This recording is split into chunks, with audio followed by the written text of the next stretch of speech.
ګرانو ملګرو دا بیړ وګورئ دا رش وګورئ دا په سټور باندې دی خو دا خلک انتظار کړی دي چې صاحبان راشي نو بیا به تاسو ته وړم میلاویږي چې چیني غوړي به هم درته میلاویږي او تقریبا د سهار 8 بجو نه دا زنانه راغلي دي دا سړي راغلي دا ولاړ دي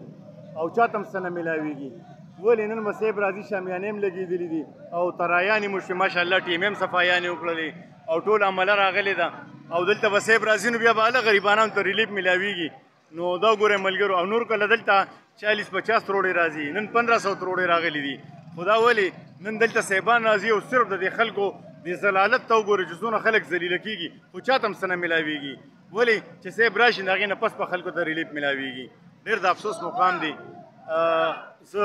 قوم ته هم وایم چې په خدای خاطرو کې بیدار شئ د خپل حق ته پوست لپاره ویښ شئ دا سهل دی دا زموږ دا خویندې دا میندې دا شناختي کارډونه نیولي دي ښه د سړو دي بیړ ته وګورئ ښه د سړي ګډ وډ ولاړ دي نو ډېر بره حالات دي دا تاسو وګورئ او پته نه لګي چې څه به کېږي په دې قوم باندې یو خوا د روژې د عبادتونو زبرګه میاشت بل خوا داسې بره حالات